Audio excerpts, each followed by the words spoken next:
खैरागढ़ के विधायक रहे राजा स्वर्गीय देवव्रत सिंह की पत्नी विभा सिंह ने पूर्व सीएम भूपेश बघेल को घेरा है। विभा सिंह ने प्रेस कॉन्फ्रेंस कर कहा कि कांग्रेस महिलाओं का सम्मान नहीं करती है।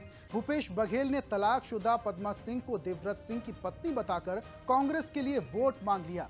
उन्होंने छत्तीसगढ़ को बिहार बना दिया है। जो इंसान हमला करवाता है, सुरक्षा नहीं दे सकता, उसे वोट ना करें। साथ ही उन्होंने कहा कि पीएम मोदी के नेतृत्व में देश सुरक्षित है, उन्हें वोट दें, वो आप सुरक्षित रहेंगे। छत्तीसगढ़ राजनांदगांव सबसे हाई प्रोफाइल सीट छत्तीसगढ़ की। यहाँ पर चुनाव लड़ रहे कांग्रेस से भूपेश बघेल और भाजपा से संतोष पांडे। लेकिन राजा और रानी के इस महल के बीच में फंस गए भूपेश बघेल, क्योंकि कुछ दिनों पहले एक रानी जो विभा सिंह है, उनका एक ऑडियो वीडियो वायरल हुआ जिसमें कहीं न कहीं भूपेश बघेल पर उन्होंने अटैक किया।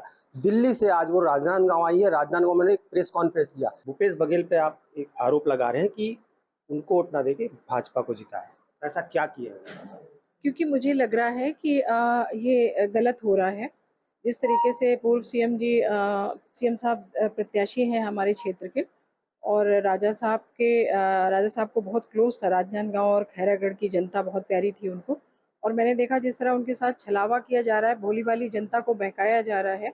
और जो राजा साहब के ऊपर एफआईआर कर चुकी थी पद्मा देवी पैसों के लिए, और 11 करोड़ उन्होंने पुलिस कंप्लेन करके उनसे लिया था, और कोर्ट से तलाक लेके अपना घर बसा चुकी है किसी और के साथ, नितिन पंत के साथ में। उन महिला को लेके पूर्व सीएम साहब गांव-गांव में जाके भोली भाली जनता को बहका रहे हैं। मतलब पद्मा को पत्नी बताया है, और उन्होंने कोई पिक्चर्स, कोई वीडियोस बनाने नहीं दिए हैं। तो मुझे ये सब खबर लगी तो मैं आई हूँ सबको ये बताने के लिए कि जो इस तरह से छलावा और इस तरह से छोटी राजनीति कर रहे हैं, उनको बिल्कुल भी अगर राजा साहब को देखते हुए कोई वोट डाल रहा है तो वो बिल्कुल ना डाले। आपने कहा कि देवव्रत सिंह जो थे उनको कांग्रेस ने खून के आंसू रुलाए हैं, ऐसा क्या हुआ? सर, वो मैं लेकर आई हूँ ना, प्रूफ मैंने दिखाया कि वो उन्होंने खुद उस टाइम स्टेटमेंट दिया था न्यूज़पेपर्स में। मैं जनसत्ता एक्सप्रेस को लाई हूँ, जिसमें उन्होंने कहा कि लगातार उपेक्षा उनकी की जाती थी।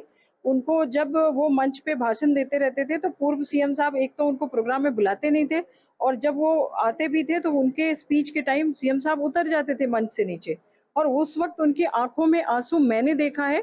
ये मैं अपने ईश्वर की कसम खा करके बोलती हूँ कि वो रोते हुए घर आते थे। तब ये हुआ जब उन्होंने कांग्रेस छोड़ा, इन लोगों ने छुड़ा दिया। राहुल गांधी, प्रियंका गांधी और सोनिया गांधी जी ने भी उनका सपोर्ट नहीं किया, किसी ने सपोर्ट नहीं किया। ये थी हमारे साथ विभा सिंह, स्वर्गीय देवव्रत सिंह की पत्नी। इनका कहना है कि कहीं न कहीं जिस प्रकार से तलाक हो गया था पद्मा सिंह के साथ, उसके बावजूद उसको पत्नी बनाकर भूपेश बघेल वोट मांग रहे। कहीं न कहीं कांग्रेस के लिए या उनके लिए पर्सनली एक आहत की बात है। कैमरामैन अवधेश के साथ प्रमोद सेंडे, बंसल न्यूज़, राजनांदगांव, छत्तीसगढ़।